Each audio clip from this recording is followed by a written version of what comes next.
Il est l'heure de s'informer sur Iroko Media TV. Bonsoir à tous et bienvenue à ce JT international.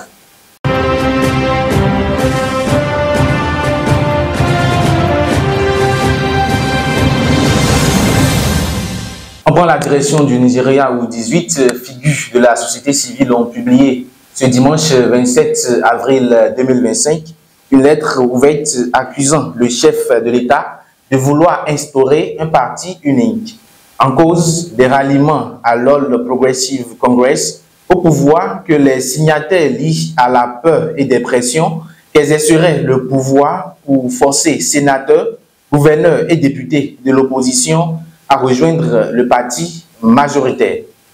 Une note de sport à présent dans cette édition avec le démarrage ce lundi 28 avril 2025 de la 20e édition du Tour cycliste du Bénin. Au menu, 6 étapes du nord au sud du pays jusqu'à l'arrivée à Cotonou samedi prochain. 14 équipes dont 11 africaines composent le plateau. L'épreuve est la dernière en Afrique de l'Ouest, estampillée Union cycliste internationale. Hors du continent, à présent, Donald Trump a réitéré ce lundi 28 avril sa volonté d'annexer le Canada le jour où ce voisin septentrional des États-Unis vote pour des législatives devant décider de son prochain dirigeant. Bonne chance au grand peuple du Canada, a affirmé Donald Trump sur sa plateforme Truth Social, appelant à élire l'homme qui a la force et la sagesse, notamment de réduire les impôts de moitié dans le cas où le Canada deviendrait le 51e État des États-Unis d'Amérique. Que des choses positives avec aucune chose négative, a-t-il notamment ajouté.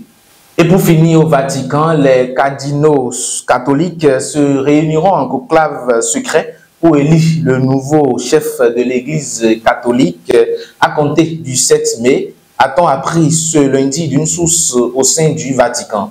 Cette date a été décidée lors d'une réunion à huis clos des cardinaux rassemblés ce lundi au Vatican pour la première fois depuis les funérailles du pape François samedi dernier.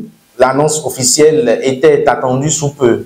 Quelques 135 cardinaux, tous âgés de moins de 80 ans et originaires du monde entier, sont éligibles pour participer au conclave et décider qui devait être le prochain dirigeant de l'Église catholique qui compte 1,4 milliard de fidèles dans le monde.